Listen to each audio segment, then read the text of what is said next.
Shalom. All praises to the Most High. Anoka said, praise be to the earthly mother, the Mama Pacha.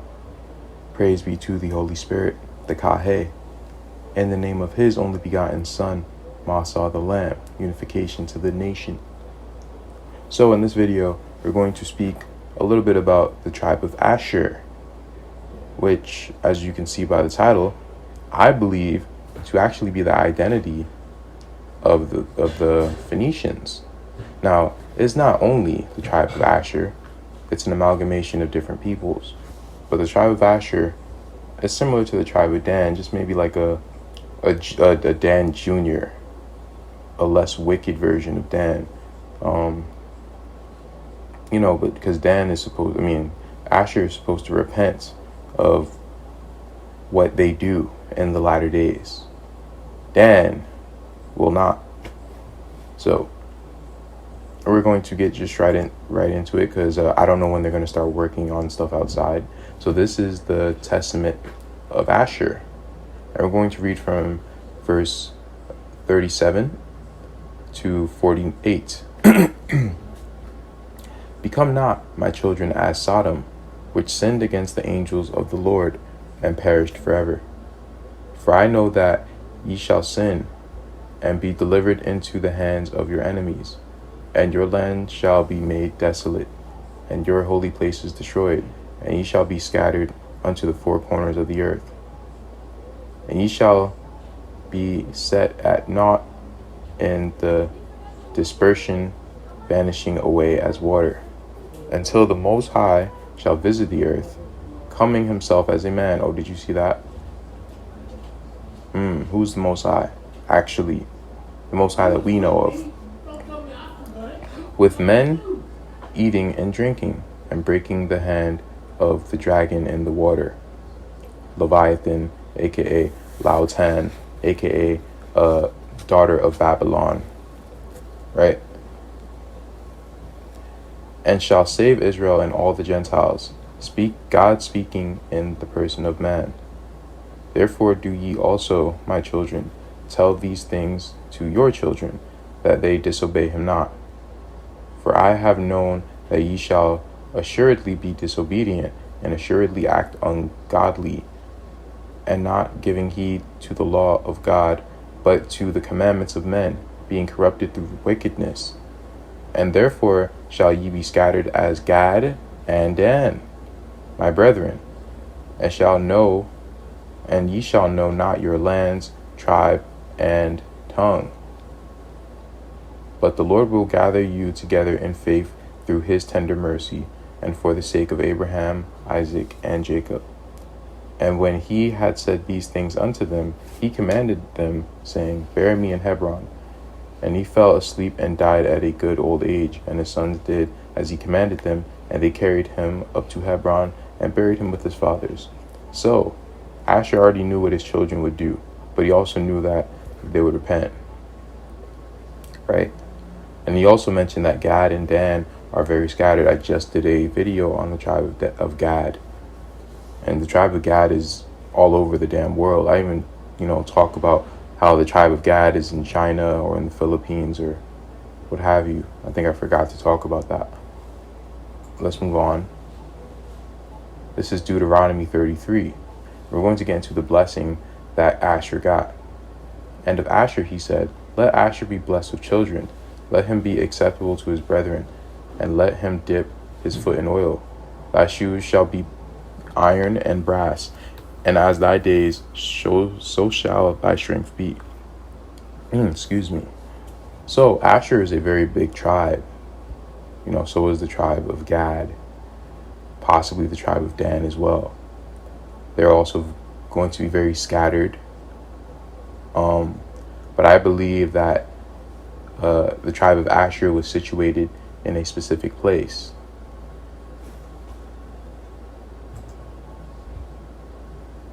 Barzel. This is the word that is defined as iron.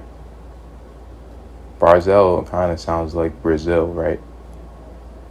I did show you that the Phoenicians were definitely in Brazil, that they found trees that only grow in Brazil in that land over there in the Middle East, where the Phoenicians also were, right? And people attested that to, well, that means the Phoenicians sailed over there.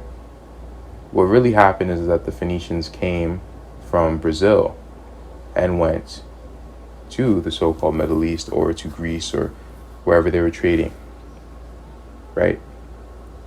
Because the Phoenicians were the greatest traders during that time.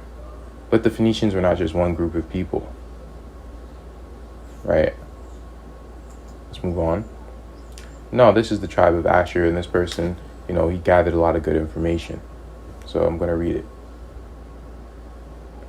Asher, this is the eighth born son of Jacob, was given a latter time prophecy and judgment regarding his tribal family. Out of Asher his bread shall be fat, and he shall yield royal dainties, I don't know. Asher was given a blessing of prosperity and illustrious blessings. Consider the fact that his name means happy. We can see why. Asher was blessed with one of the more fertile lands in Israel. Interesting, right? Would you not say that the jungles of Brazil are very fertile? Would you not say that? Future lands of captivity were not considered in this blessing. We must again remember this land we dwelt in is not our rest or given to us as a blessing. The land that was given to the tribe of Asher, and he thinks it's over there, right? But look, he says it's located in the north and west part of Israel, which also encompassed the land of Tyre. So the land of Tyre is in Asher's location. I have to mention this. Tyre was a land known for its vast resources as dyes, glassware, oils, and works of metal.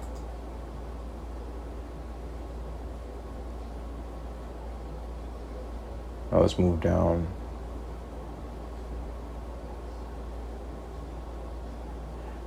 The Most High prophesied of the vast wealth and resources that the land of Israel possessed. Asher received an abundance of its royal dainties. The land of Israel was always prophesied to be our possession and blessing as a nation. No other land was promised to Israel to be a blessing and place for us. Okay, whatever you say. But pretty much, yes, the tribe of Asher was supposed to be a very rich tribe. But why is that? Because of, one, they're situated at the sea. And this, not the Mediterranean Sea, but at the sea. So they're going to be on a coastline. They're going to be next to the ocean. They are maritime traders, right? And they went around the whole world trading. But here's the thing, as I said before, the Phoenicians were not just one group of people. The Phoenicians were an amalgamation of different peoples. And the scriptures literally references the Phoenicians, if you're paying attention. Let me see.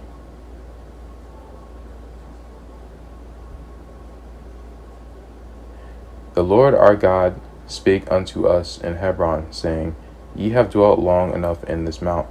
Turn you and take your journey, and go to the mount of the Amorites, and unto all the places high thereunto, in the plain, in the hills, and in the vale, and in the south, and by the seaside, to the land of the Canaanites, and unto Lebanon, and unto the great river Euphrates. Behold, I have set the land before you. Go in and possess the land which the Lord sware unto your fathers, Abraham, Isaac, and Jacob, to give unto them and to their seed after them. And every place that the sole of your foot shall tread upon, that I have given unto you, as I said unto Moses, from the wilderness and this Lebanon, even unto the great river, the river Euphrates, and all the land of the Hittites, and unto the great sea, toward the going down of the sun, shall be your coast. So the great sea is going to be on modern day west, right? But the river Euphrates is on the opposite side. So what's the river Euphrates?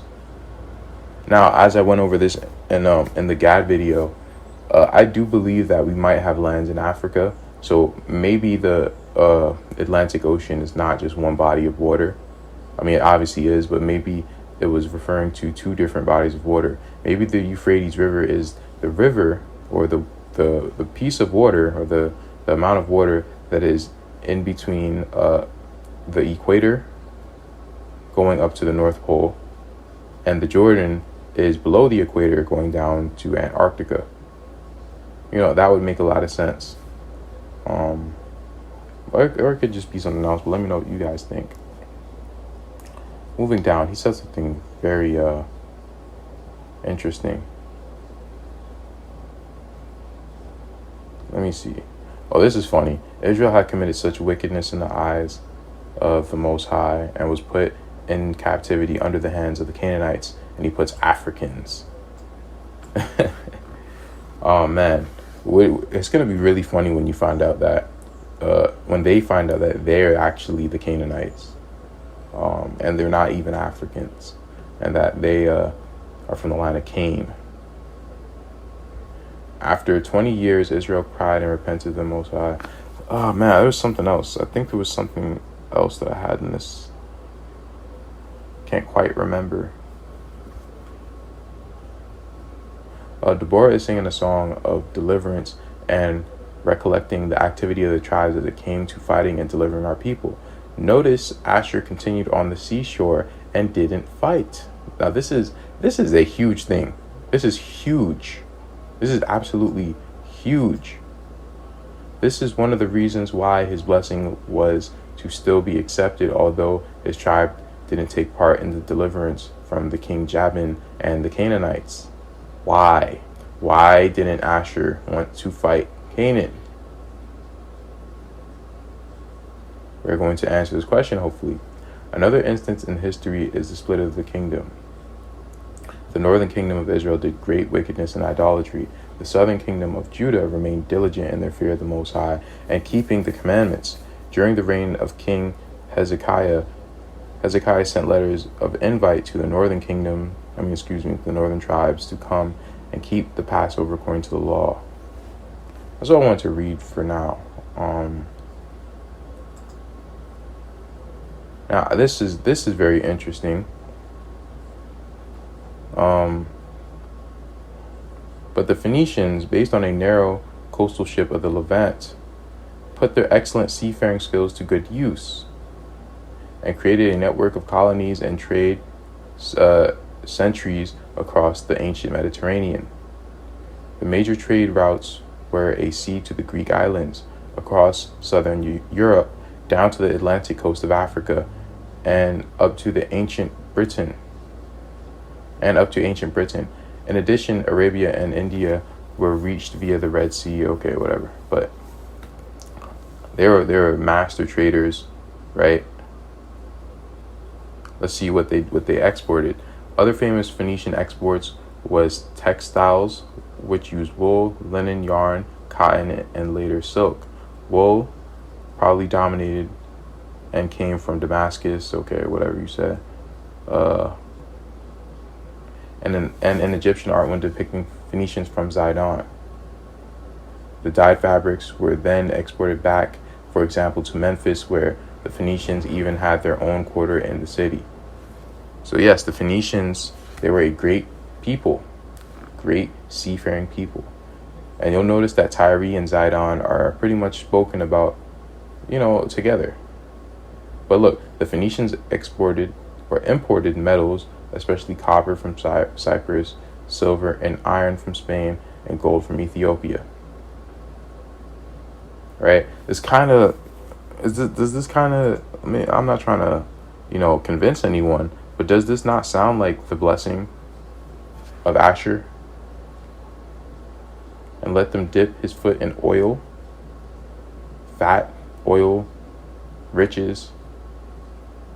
Thy shoes shall be iron and brass, right? And as thy days, so shall thy strength be. They are the maritime traders, the merchants, the original merchants, I should say, because, people, they want to attribute the Canaanite, like their, I guess their might, their knowledge, and their craftsmanship. They want to attribute it all to Canaan, all to Moab. But who taught all those nations? It was the Israelites who taught them. These were people along for the ride. And then they eventually learned from them, and stole their identity like they do everywhere else. Oh, I wanted to read this because I tried to find, well, where was Zidon? I mean, Tyre. Where's Tyre? Because I know Sidon, they come from the Sidonians, which is one of the people of Canaan.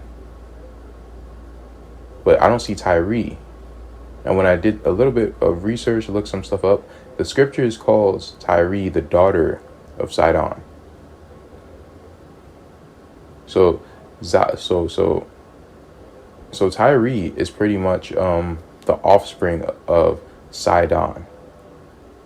But they're not literally the Sidonians.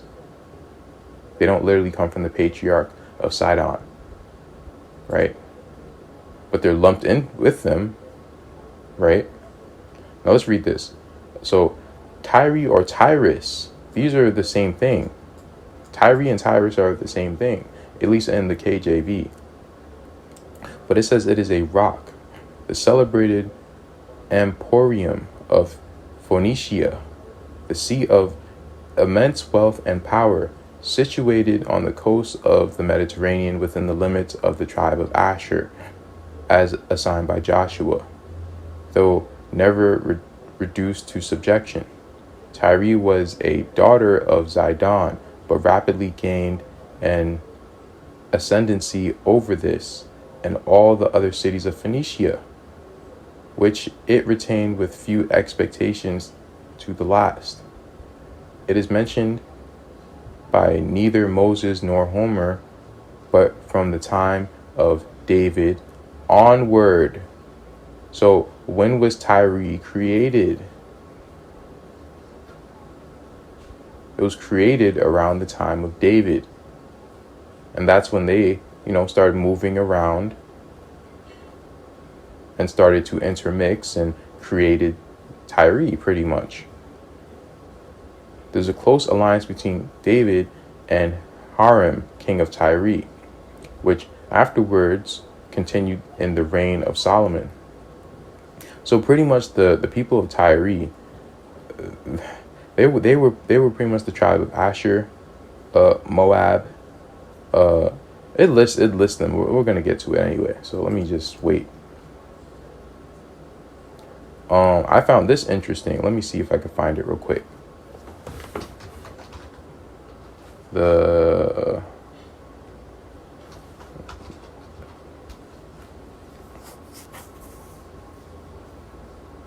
it says this, it mentions like almost like a proxy city of Tyre being some sort of island city. I found that to be interesting, but maybe I should have looked into it a little bit more.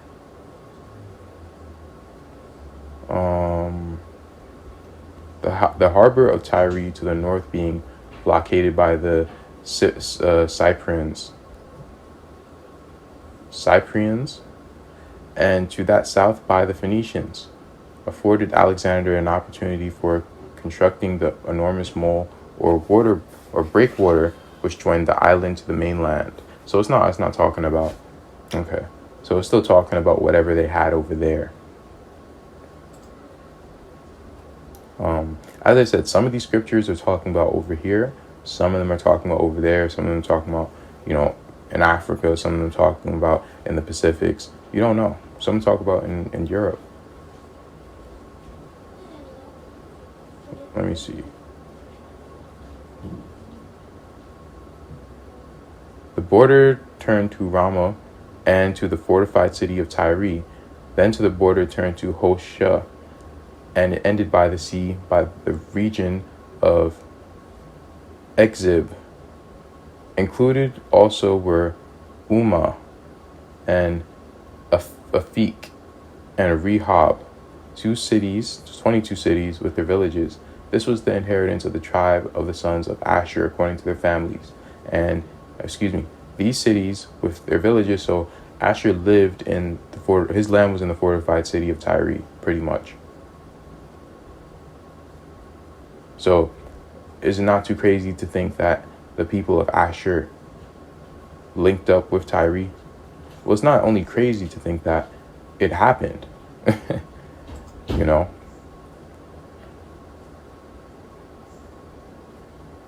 Let me see.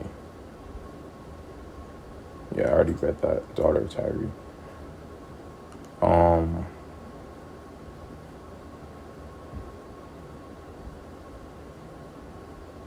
No, I don't need to read that.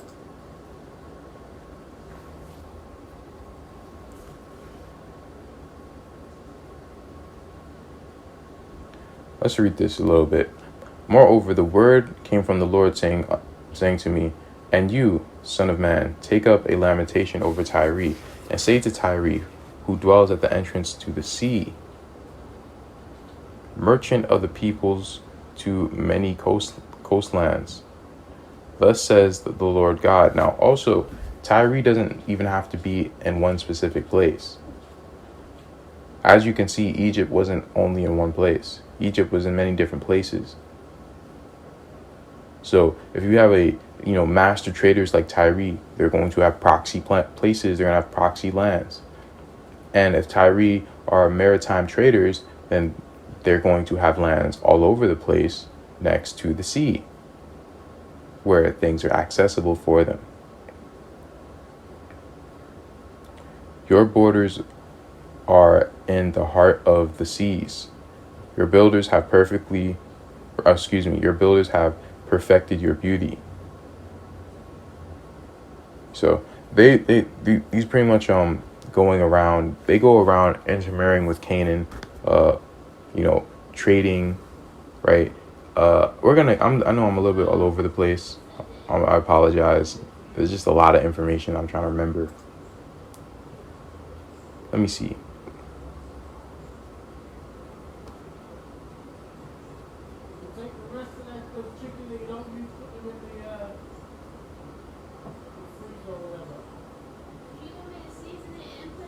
Oh yes, I wanted to show you why Tyre was the same name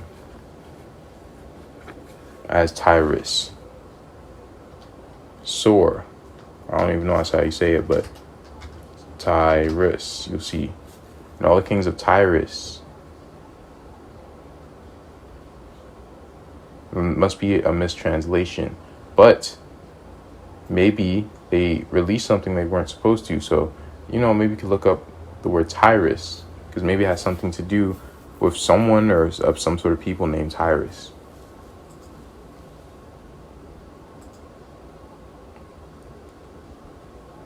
I'm probably missing some things because I can't remember. Let's see.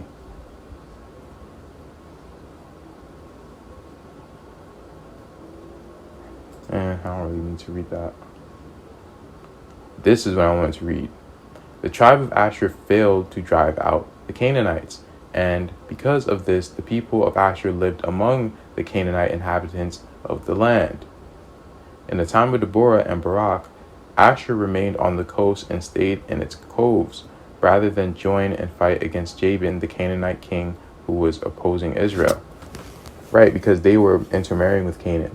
That's why they didn't want to fight against Canaan. They didn't pick a side. And that's why you don't intermarry with the other nations. It is what it is, man. You could get offended, but your loyalty will get tested. If your mother is from another nation and now you have to fight against these people, are you going to do it? Are you going to hesitate? What are you going to do? That's why you're not supposed to do that, especially with the wicked. You just don't do it. Why do it? Oh, it don't make sense. Okay. I just read that.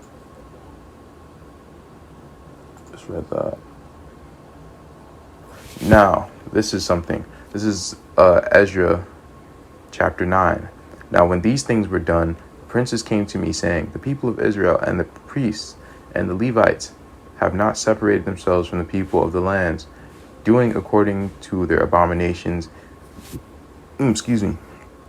Even the now listen to these people. Even the Canaanites, the Hittites, the Perizzites, the Jebusites, the Ammonites, the Moabites, children of Lot, right? The Egyptians and the Amorites. So the Canaanites, the children of Lot, children of Mizraim, right? For they have taken of their daughters for themselves. Who's they? He's talking about us. But is he talking about all of Israel? Not necessarily. He's talking about a specific group of them. For their sons and for their sons. So that the holy seed have mingled themselves with the people of those lands. Yea, the hand of the princes and rulers hath been chief in this trespass. And you can read the rest of this. It talks about putting daughters away, but it's talking about these specific people. And the reason why you're not supposed to intermarry with the other nations is because they're wicked. But now at this point, who is the other nations? Right? Now you can dig back in history all you want, but we can't trace ourselves back to Jacob. That's why this whole topic is a very touchy topic. I go with what I would go with this. What I'm bumbling over my words. I go with is in one more time. I go what is within my spirit, and what is within my spirit is honestly that I just don't trust the Western European. I don't trust the white European, the Anglo-Saxon. I don't trust them. I don't find them attractive. I just don't. I have no reason to really want to engage in anything sexual with any of them. I don't want friendship from the men. I don't want brotherhood from the men. I just don't. Yes, that's my own biased opinion. But I just don't. Now, can our people look just like them? Absolutely. Can our people be them? Absolutely. But you're going to have to prove that to me. I just know what the Israelites originally looked like and what they looked like, after they were intermixing with Canaan. Right? But other than that, like a straight up white person, that's just, I don't reject anyone, but I am going to take a little bit longer to really, to trust you. It just is what it is.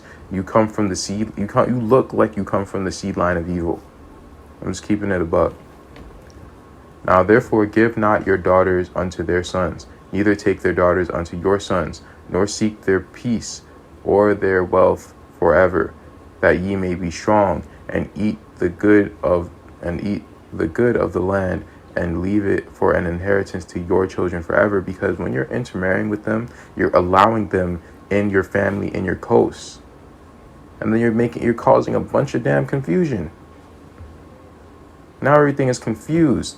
And now these wicked ass heathens are on our lands who look just like us because you're giving your daughters away to them. Right? Or you're having their heathen women teaching our children heathen practices. Either way, nothing about this makes any sense. Nothing about it makes sense. Bring all this debauchery and wickedness to the lands. Doesn't make any sense. Let me see.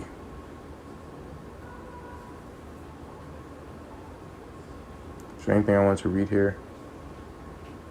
Not really. Let me just get to the pictures. So let me show you how they depicted America. And when it's talking about America, it's talking about South America. Right? North America, wasn't necessarily called North America because they didn't even explore North America yet. But South America was called America.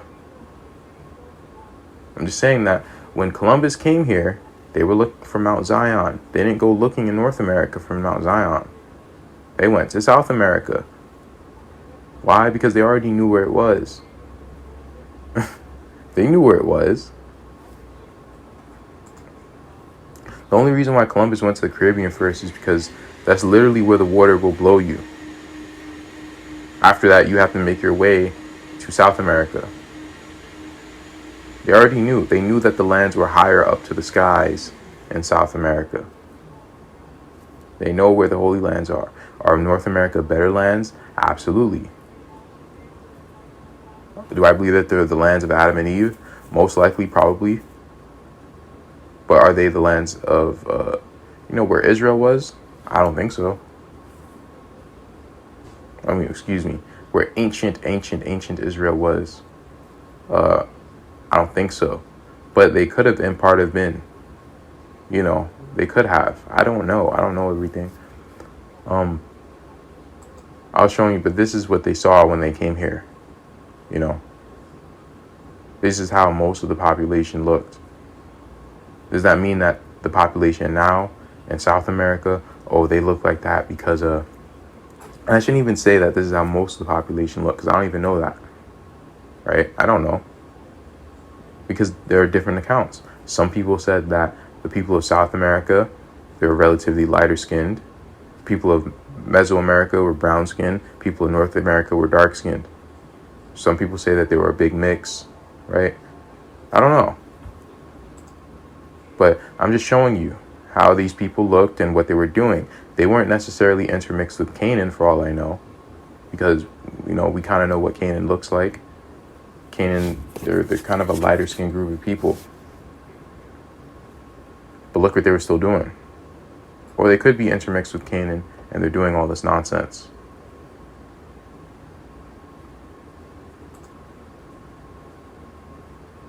This is the images that they saw when they came here. Some of the images, at least. But yes, they were a darker skinned group of people. I do believe that we were darker as a whole. There's no question about that. I just don't get into alls because not all these people are dark. They're melanated, but they're not dark. Like, it's not the same thing.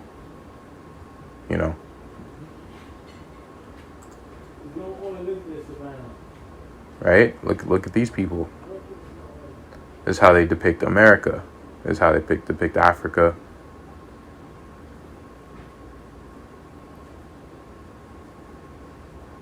Showing you some pictures.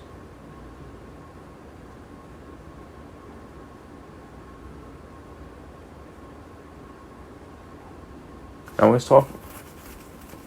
it's talking about black Indians, it's just talking about melanated ones, and it's talking about the ones who don't look European.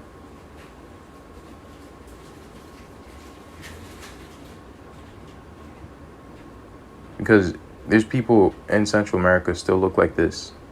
Exactly like this. More than anyone that I know in North America. So don't be a reverse hijack. Leave things where they are, where they're supposed to be. I don't see anyone in North America who has this face structure. Like, let's not kid ourselves and try to say that we're all the Maya. No, we're not. We are who we are. Whoever we are is who we are. Could some of us be up from the Maya? Absolutely. Are all of us from the Maya? No. I just don't like when people say that, the Maya were black. Okay, they were darker, but what do you mean by black?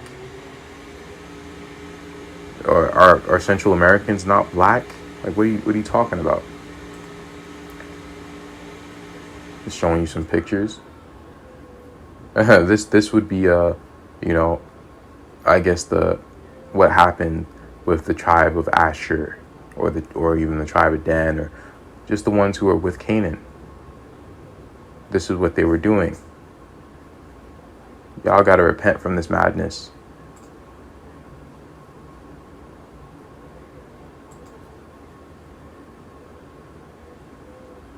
And by the way, these people didn't have beards. So how do you have that same phenotype?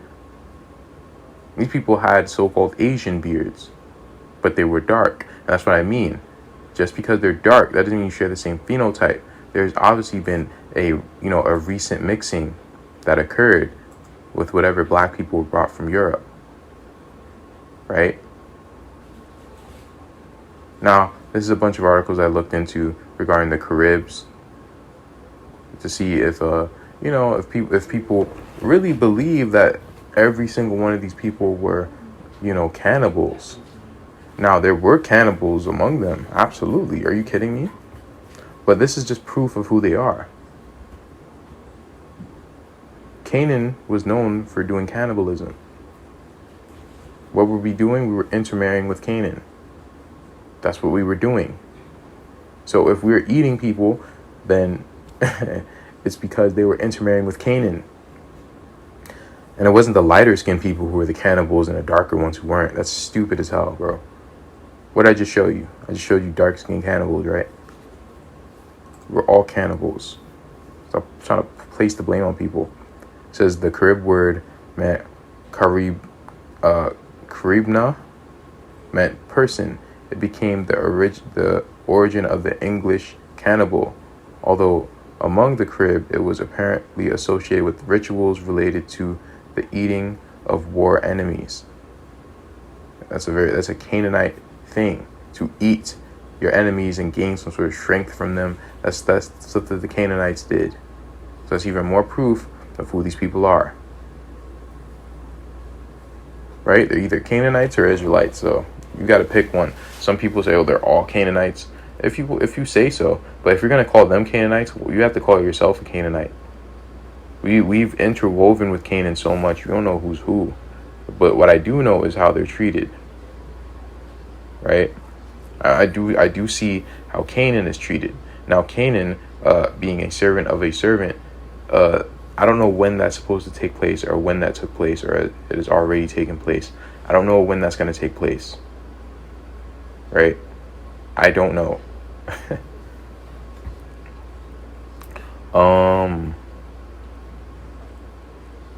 Let me see.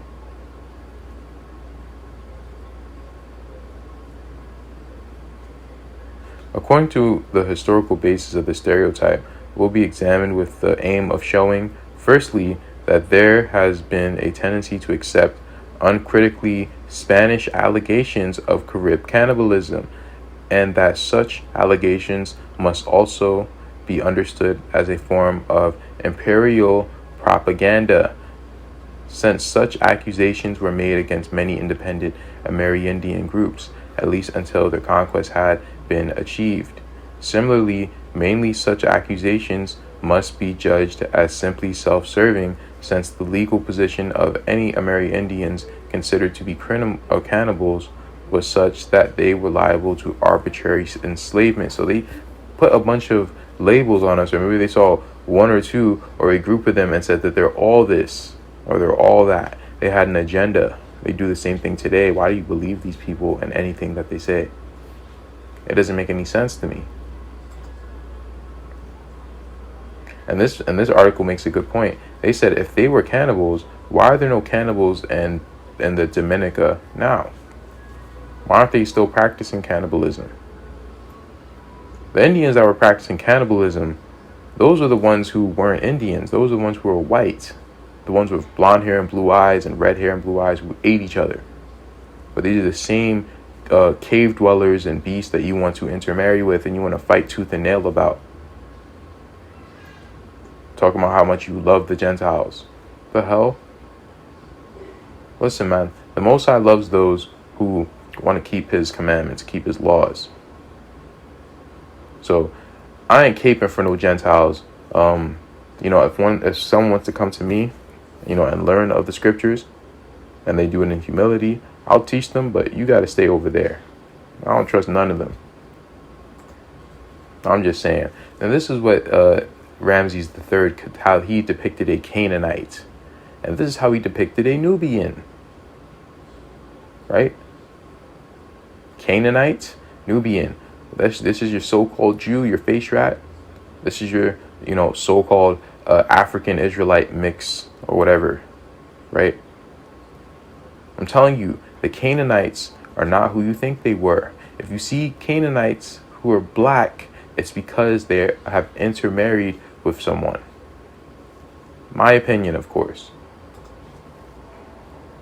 We went over this. Now we're going to get into what are these called again? the Nazca. The Nazca culture.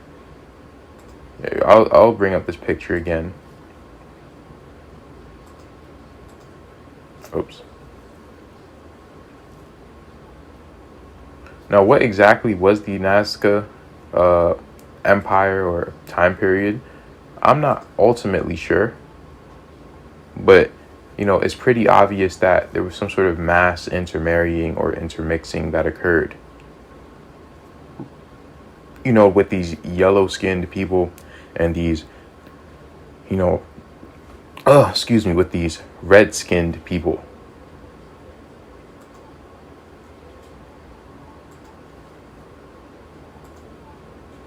With those people,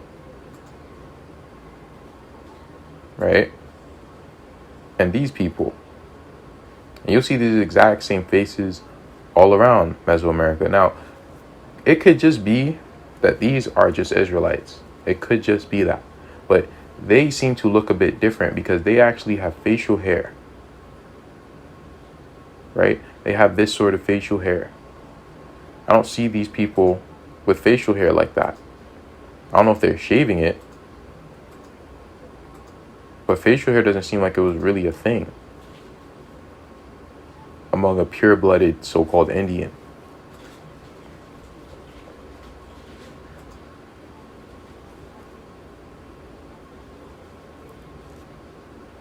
See, look at this face. Look at this one. You could see the difference. We could also see that there probably has been some sort of intermixing with these two groups of people. Now, I don't know who these people are. I'm not trying to make any assumptions, right? And I'm not going to make any assumptions like this person's going to make and say they were white gods, right? In my white gods post from 3 years ago, I included, oh my goodness, I can't speak.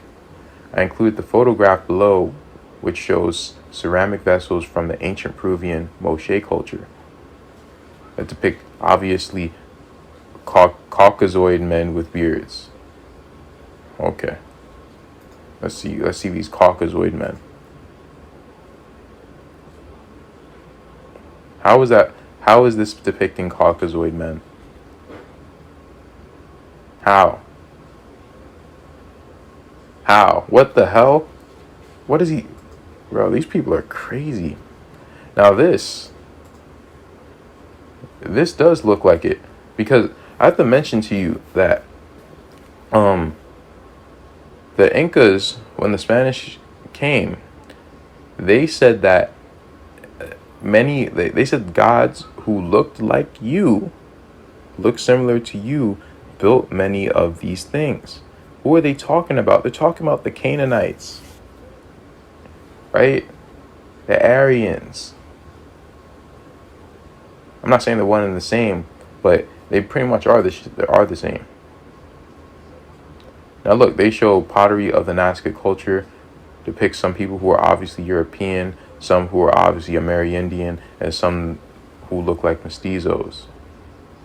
So as you can see, there's been some sort of intermarrying that happened hundreds, like over 1,000 years ago, almost 2,000 years ago. So there was some introduction to another look. But these are not Caucasians. These don't look like Caucasians. These look like Asians. Right? Seems like this sort of look was introduced a long time ago. But it's the same way how, certain people, certain Israelites are mixed with Ham. Some of us are mixed with Japhet. And that's what I've been trying to tell people. Right? So now, I guess this is where this look comes from. I don't know if you guys can see it. I'll try to zoom in so I don't have to click on every single picture.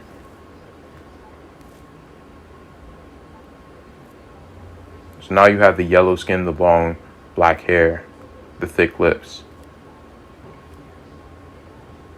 Some sort of intermarrying that occurred between these two groups of people.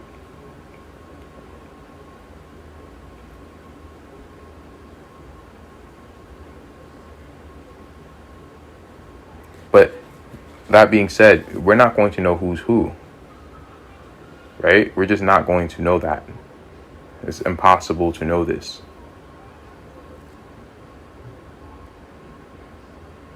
And there's a lot of this going on. So you know who's who? You know if you come from who you come from? We don't know. We've been mixed for a very long time, man. Whether whether it's black people or lighter skinned people, we've been mixed for a very long time. So we don't necessarily know who's who. But I do believe, I honestly do believe that that this is the original, look or skin color, if you will. Or around that skin color, around that skin tone. Copper colored, red skinned, what have you. So that's about it. Hope you guys gain something from this. Another long video. Yes, I know. I don't know. Are the tribe of Asher, are they the Phoenicians? Let me know what you think. And again, it's not just the Phoenicians. It's a bunch of different nations. The sons of Lot, Canaan, the Egyptians, right? All make up the Phoenicians. Shalom, Selah Kalah.